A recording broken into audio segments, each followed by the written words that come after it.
Okay, let's unpack this. We are diving deep today into the complex world of medical tourism. Mm-hmm.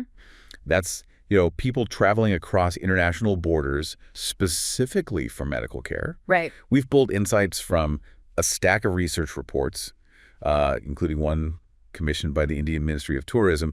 So we're getting perspectives from both sides. Yeah, from the patients, the consumers, and the service providers delivering the care. Exactly. And the mission here really is to cut through the noise, get to what the research actually highlights about this growing field. Yeah, what does the data show? We're looking at the key findings on, say, challenges, market dynamics, and the broader impacts revealed in these studies. Okay, so let's just jump right in. The research points to some pretty distinct hurdles for both the tourists and the destinations themselves. It does. Beyond just, getting the treatment, what are some of the specific challenges the reports are flagging? Well, what's really illuminated in the research are the logistical challenges and the support ones. It's not just about being in the hospital. Studies found real issues with navigating complex travel arrangements. Right. Accessing appropriate non-medical support, things like, transport, finding suitable places to stay near the facilities. Yeah, and the practical stuff. And even language barriers. Those can present significant difficulties for patients once they actually arrive. That makes a lot of sense. It's a whole journey, isn't it? Not just the procedure itself. Definitely. And I seem to recall the reports really emphasizing the post-treatment phase as well. That seemed pretty critical. Absolutely critical, yes. One major challenge the research flags again and again is that continuity of care. Right. Specifically, the need for robust post-treatment follow-up once the patient goes home. How do the overseas doctors coordinate with the local ones back home? Good question. What happens if complications pop up later? The studies show this remains, a major piece of the puzzle that destinations are still grappling with. Yeah, it's definitely not a simple transaction. Yeah.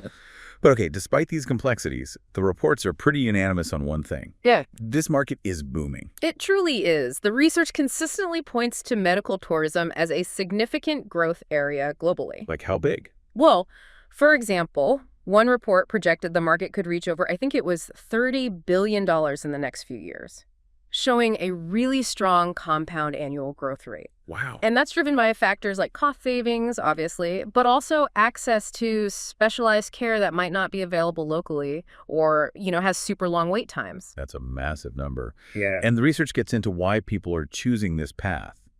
Right? What's actually motivating the consumer? Exactly. The consumer perspective is a huge focus. Research highlights that motivations often boil down to a kind of trade-off analysis. Okay. Significant cost savings compared to their home country. That's a primary driver. Right. Often for elective procedures, maybe treatments not covered by insurance.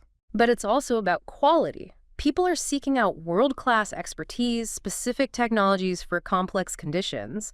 It's that perceived quality-cost ratio in the destination country. That's key. So it's not just about being cheaper then? No, not always. Patients are actively doing their homework, researching quality and specific procedures. Right. Researching. Yeah. Precisely.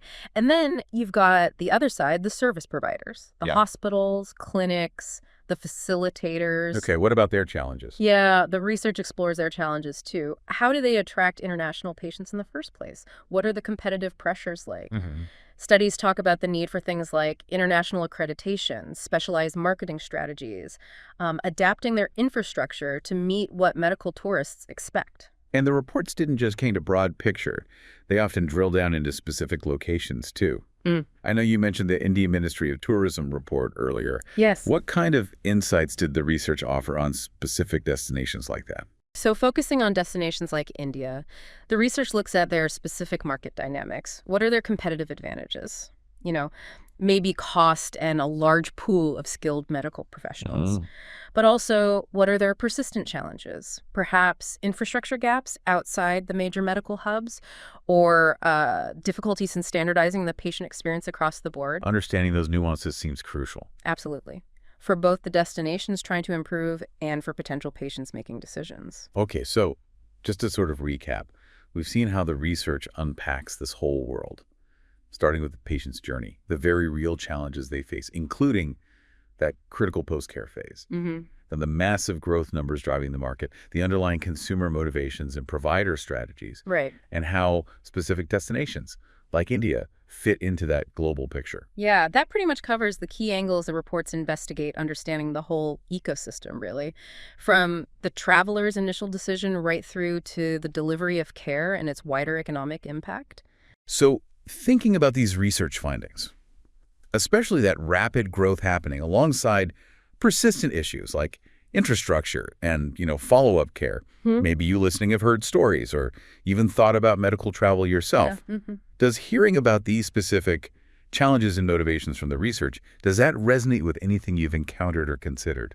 And maybe here's something else to consider, building on those findings. Given that tension, the research highlights, impressive market growth on one hand, and significant challenges like infrastructure strain and the complexities of follow-up care on the other. Yeah. What single factor do you think destinations should prioritize most for truly sustainable medical tourism development? Something that balances the tourist experience with the health system's own capacity. Just something to ponder.